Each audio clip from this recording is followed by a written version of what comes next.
Why the UK government is wrong about classic cars. How old does a car need to be before it becomes a classic? So, if you saw my video from a couple of weeks ago, I revealed that London Mayor Sadiq Khan wants to extend ULEZ, the ultra low emission zone, to Greater London, covering most of the area up to the M25. What that means is that if you have a car that isn't ULEZ compliant, so that's most petrol cars before 2005 and most diesel cars before 2015, you'll have to pay £12.50 per day to drive it. There is a ULEZ checker online, just Google it, you can put in your number plate and it will tell you if you have to pay or not. Now, there is an exemption for classic cars. In fact, classic cars are also exempt from MOTs, road tax. Considering that most classic cars are cherished, very well looked after, and have more money lavished on their upkeep than newer cars, plus the huge amount of joy and delight they bring, not only to the owners but also to other people that see them driving around, I think that's perfectly fair. However, the UK government classifies classic cars as those being over 40 years old. Now, cars like these, the Jaguar E-Type, Ferrari 250 GTO, Lamborghini Miura and the Aston Martin DB5 are all over 40 years old. And yes, I think we can all agree that these are absolutely classic cars. However, what about my old second-gen Toyota Celica Supra? It was a 1984 model. Would that be a classic today? It's actually rarer than most Ferraris these days. How about the Honda CRX? I owned a 1988 car once, loved it, and there's a huge cult following for these now. And what about my 1989 E30 BMW 325 ISE? Now, I used to own one of these before, I just got one again. Come on, I even displayed it at a classic car show yesterday.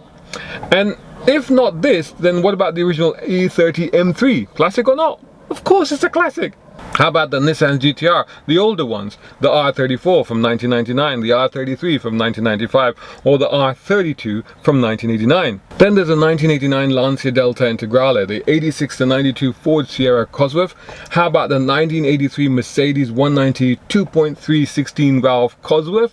What about the 1986 to the year 2000 Rover Mini, or the 1990 to 2005 Honda NSX, the Porsche 911 3.2 Carrera from 1984, or the 91 to 95 Bugatti EP110, or the 92 to 94 Jaguar XJ220. What about the 1992 to 98 McLaren F1, or the 87 to 92 Ferrari F40, and the 1985 Lamborghini Countach LP5000 QV, and one of my all-time favorites, the 1982 to 88 Lotus Esprit S3.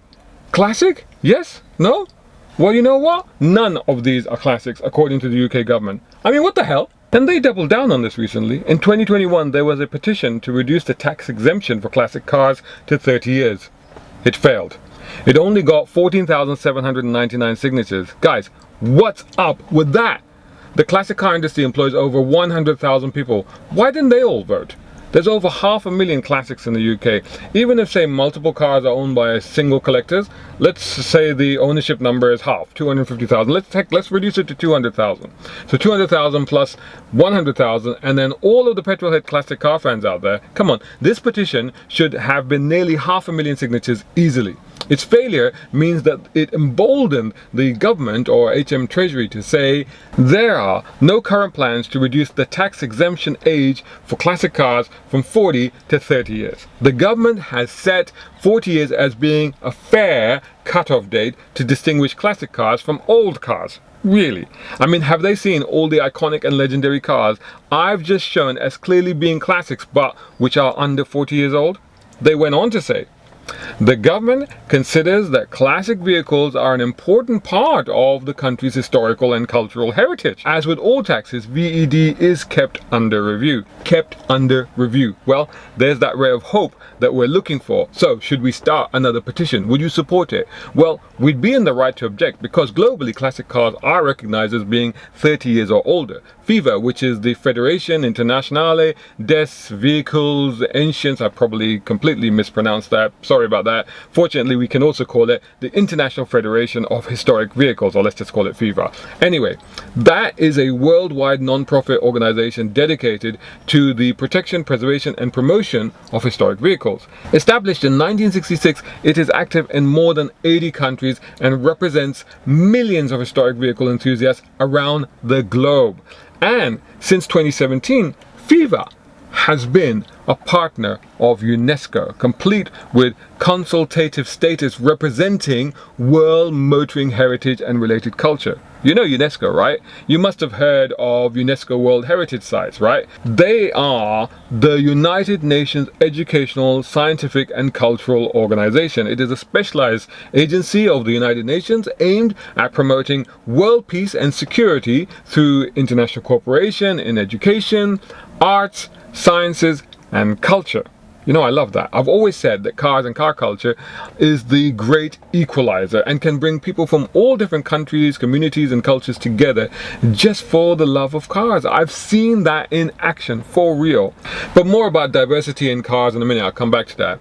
So FIVA then defines a classic car as a mechanically propelled road vehicle at least 30 years old, preserved and maintained in a historically correct condition, which is not used as means of daily transport and which is therefore part of our technical and cultural heritage.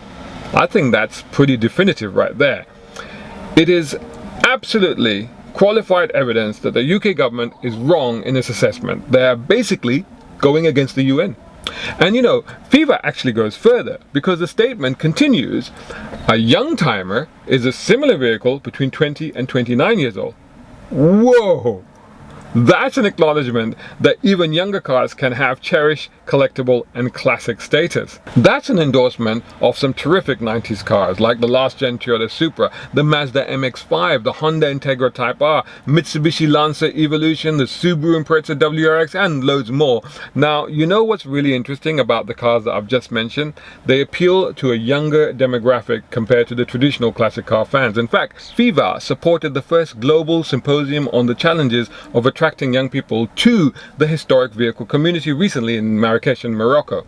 Now, FIVA said, as historic vehicles have grown older, so too has the average age of the people who care for them.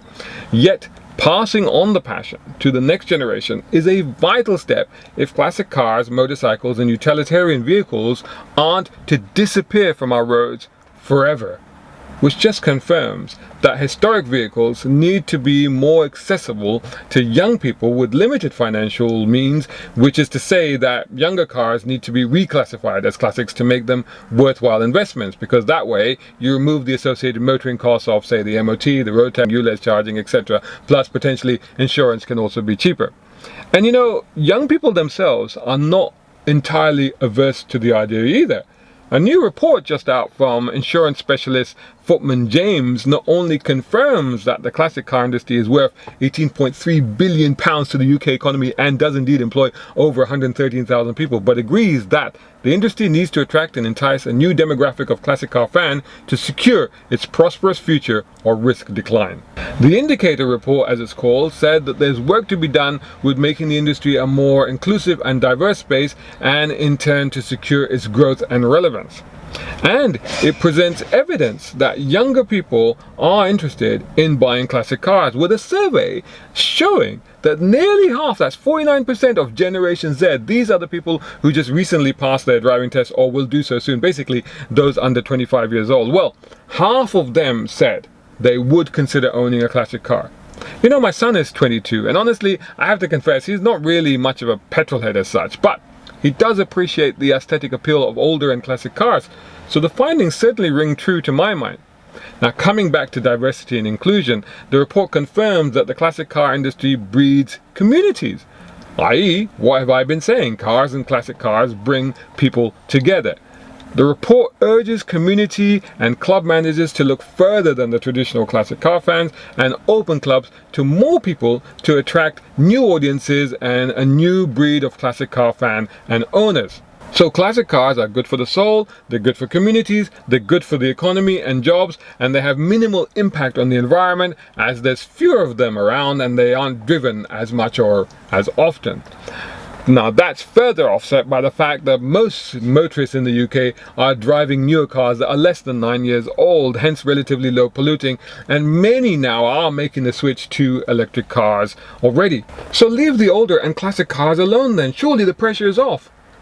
You know what scares me the most about the pressure on classic cars from the UK government is the idea that the scrappage scheme helps. No, no, no!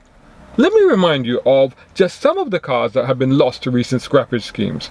The BMW 2002, the Audi Ur Quattro, specifically 9 Triumph Spitfires, several MG Midgets, 731 classic Jaguars, including 45 of the beautiful XJS models, the spiritual successor to the E-Type by the way, plus Honda Integra Type Rs were lost, as were Ford Capris, even Lancia Deltas and the Lancia Vita Spiders, the Fiat X19, and even the solid Mercedes S-Class and SEC Coupes from the 1980s, plus many more. Some people who have these don't realize what they're worth. I mean, in terms of sentimental and historical value, as well as obviously monetary value. And they reckon that getting an easy £2,000 for them offered by the scrappage scheme is worth it. So great cars, potential classics, get needlessly crushed, and we end up losing crucial parts of our automotive history. It makes me weep. It really does. So, have you got the fever? Are we going to do something about this? Can we stop this carnage?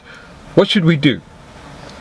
Tell me how you feel about all of this in the comments below and what we should do about it next. A big shout out and thanks to Jay Williams over at AirTechnic, who are top tier sponsors of Brown Car Guy. Check them out at AirTechnic Co UK for exhausts, brakes, suspension and body kits. Plus our other major sponsor, Neogen Solutions. Much appreciation also to tier 4 sponsors, Muhammad Ali Humaid, Tom Conway Gordon and Reza Adil. And of course all these other guys who supporting on Patreon. Brown Car Guy is eternally grateful. Hey, think about joining them over at patreon.com Brown Car Guy. If you can't, don't worry. Just make sure you're subscribing to the YouTube channel and website. Plus follow on social media by searching for Brown Car Guy.